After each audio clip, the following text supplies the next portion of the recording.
최근에 집값이 많이 올랐습니다. 특히 지난 1년 새 많이 올랐습니다. 그래서 어떤 분들은 서프라임 때처럼 주택시장에 거품이 분명히 있다고 이렇게 말씀을 하시는데 그때와는 상황이 아주 많이 다릅니다. 모기지를 중심으로 서프라임 금융위기 때하고 한번 비교를 해보겠습니다. 이 그래프는 집 가격 중에서 모기지 빚이 얼마나 남아있는가를 보는 건데요. 빚은 적고 액기리는 많을수록 좋겠죠. 2008년에 모기지 빚은 액기리보다도 더 많아서 그래프가 역전되어 있습니다. 맨 아래 파란색 선 모기지 빚은 거의 그대로인데 그 바로 위에 있는 검은색 라인 집 시세는 쭉 올라갔습니다. 액기리가 역사상 최고치에 있습니다. 앞으로 집 시세가 30% 이상 떨어지지 않는 한 액기리가 여유가 있기 때문에 주택시장이 붕괴되는 일은 없을 것 같습니다. 집 가격은 많이 올랐는데도 모기지 빚은 그대로 그 밸런스가 그대로 남아있어서 액기리가 여유가 아주 많습니다.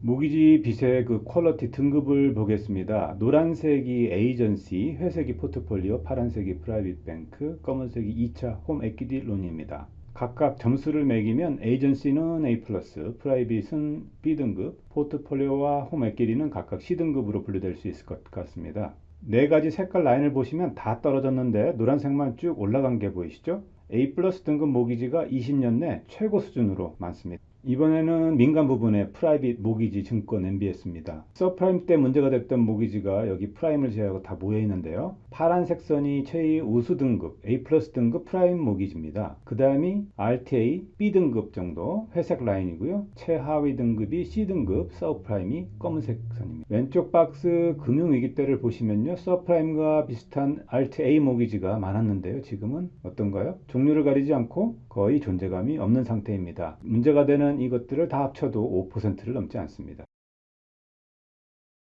가장 안전한 30년 고정 모기지가 얼마나 비중이 되는가 보겠습니다. 자, 그래프 맨 밑에 회색 부분이 30년 고정 모기지입니다. 그리고 바로 위 검은색 띠가 15년 고정 모기지, 요거 바로 위에 있는 파란색 선은 변동 모기지입니다. 먼저 서프라임 당시를 보겠습니다. 회색 30년 고정 모기지가 절반이 채 안 되네요. 반면에 파란색 변동 모기지는 비중이 매우 큽니다. 지금은 어떻게 변했을까요? 30년 고정 모기지는 80%가 넘고 변동 모기지는 0.7%밖에 안 됩니다. 이자의 변동성, 다시 말해서 이자가 올라가고 내려가는 그런 리스크는 거의 없어졌다고 말씀드릴 수 있겠습니다. 이렇게 바뀐 이유는 무엇일까요? 오랜 기간 동안 저금리가 계속되면서 장기 채권 이자 그리고 장기 모기지 이자가 안정적으로 지속적으로 계속 떨어졌기 때문입니다. 변동 모기지보다 30년 고정 모기지 이자율이 더 낮은 기현상도 보였습니다. 때문에 제용자가 33%나 늘어나고 대부분 30년 고정 모기지로 바뀐 겁니다. 과거 그 어느 때보다도 모기지가 아주 안전해졌습니다. 제용자로 얼마나 혜택을 받는가 보면은요. 모기지 이자율이 1994년 10%에서 줄곧 이자가 떨어집니다. 2021년 초 제용자를 하신 분들은 이자를 평균 1.2%포인트를 줄인 걸로 나타났습니다. 예를 들어서 4.2%의 모기지 이자를 갖고 계셨다면 3.0%로 줄이신 겁니다. 페이먼트는 연간 2,800달러 정도가 세이브된 걸로 나오고 있습니다. 그러면 올해 상반기 중에 재용자를 하고 나서 페이먼트는 얼마나 세이브했는지 한번 분석을 해보겠습니다. 지역별로 재용자 효과를 보면은요. 워싱턴 DC가 연간 평균 4,000달러 정도 세이브했고요. 그 다음은 LA와 샌프란시스코가 3,700달러 정도 줄인 걸로 나옵니다.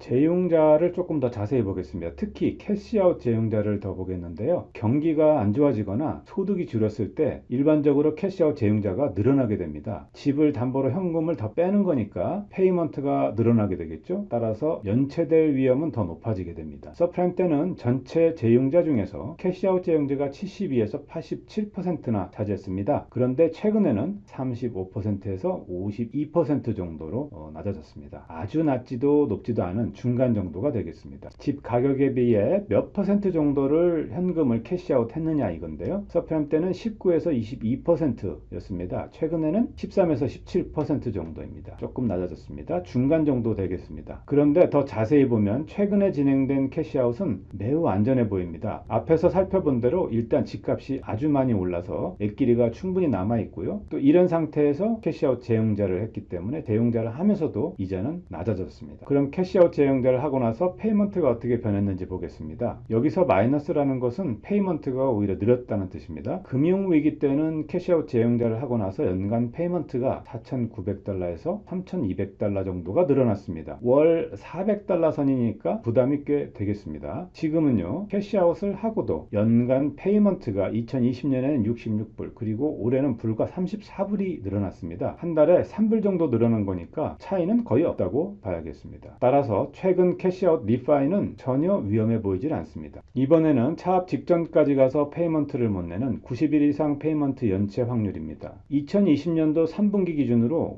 5% 정도에 불과한데요. 이건 역사상 가장 낮은 수치입니다. 이제는 돈을 빌린 사람의 개인의 리스크만 남았다는 뜻이 되겠습니다. 모기지가 위험해서, 모기지 자체가, 상품 자체가 위험해서 발생하는 리스크는 금융위기 때 매우 높았지만 파란색 부분입니다. 지금은 보시다시피 완전히 사라졌습니다. 따라서 개인적으로 소득이 크게 줄어들거나 엄청난 경기 침체가 오지 않는 한 안전하다고 말할 수 있겠습니다. 다음은 주택가격입니다. 잘 아시다시피 케이스 슐러 주택가격 지수인데요. 2000년 1월을 가격 기준으로 삼고 가격이 얼마나 오르고 내렸는지 변동 상황을 보는 겁니다. 1988년부터 집값이 꾸준히 올라서 서프라임 때 많이 올랐죠. 그런데 최근 4, 5년 새 더 올랐습니다. 가격이 올랐다고 무조건 거품이라고 볼 수는 없습니다. 집값이 올라도 페이먼트를 낼 능력이 된다면 이건 거품이 아니라 실제 가치가 높아졌을 가능성이 있습니다. 페이먼트를 낼 수 있는 능력을 한번 펴보겠습니다. 집을 유지하는 데 들어가는 비용이 내 소득 중에서 몇 퍼센트를 차지하느냐 보는 겁니다. 집을 살 때 20% 다운페이 한 경우하고 3% 다운페이 한 경우 두 가지가 있는데요. 서프라임 때는 내가 번 돈에서 내 집을 유지하는 데 들어가는 비용이 약 30%에서 35% 정도였습니다. 그런데 2021년을 보면 24에서 27% 수준입니다. 대개 이 퍼센테이지가 30%를 넘어가면 페이먼트가 무리라고 봅니다. 따라서 30% 넘을 경우 거품이 될 가능성이 높습니다. 하지만 27%는 조금 높긴 하지만 그래도 금융위기 때보다는 매우 낮아서 현재로서는 안정적입니다. 직전인 연체율인데요. 모기지 종류별로 90일 이상 페이먼트가 밀린 통계입니다. 일반 컨벤셔널 모기지가 파란색, 검은색은 FHA, 회색은 VL론입니다. 그런데 지난해 팬데믹 때 페이먼트 유예, 포비어런스 신청이 모두 이 연체율 통계로 잡혔습니다. 그래서 따라서 통계가 많이 늘었습니다. FHA는 11%, VA는 6% 정도입니다. 그러나 이 두 가지는 모기지 시장에서 차지하는 비중이 매우 작습니다. 따라서 중요한 거는 90%가 넘는 일반 컨벤셔널 모기지의 연체율이었던가 보는 겁니다. 금융위기 때는 그 연체율이 5%를 넘었는데요. 지금은 팬데믹 후 2.87%로 아주 높지는 않습니다. 팬데믹 이후에 이렇게 90일 이상 페이먼트 연체가 늘어나긴 했습니다. 그런데 실제로는 돈이 없어서가 아니라 혹시나 해서 일단 페이먼트 연기를 포비어런스 신청을 한 경우가 아주 많았었습니다. 그런데 올해 상반기 중에 대부분 완납하거나 연장하거나 해서 해결이 된 상태입니다. 서프라임 때는 연체율이 10%를 넘었습니다. 그러나 현재는 3.7%로 떨어졌습니다. 오히려 20년 평균치 연체율보다 더 밑돌고 있는 상태입니다. 주택의 수요와 공급 중에서 공급 측면을 보겠습니다. 주택 인벤토리를 보면은요, 올해 12월 6일 기준으로 작년 대비 27%, 2년 전 대비 무려 58%나 줄어들었습니다. 현재 주택 공급은 부족 현상을 보이고 있습니다.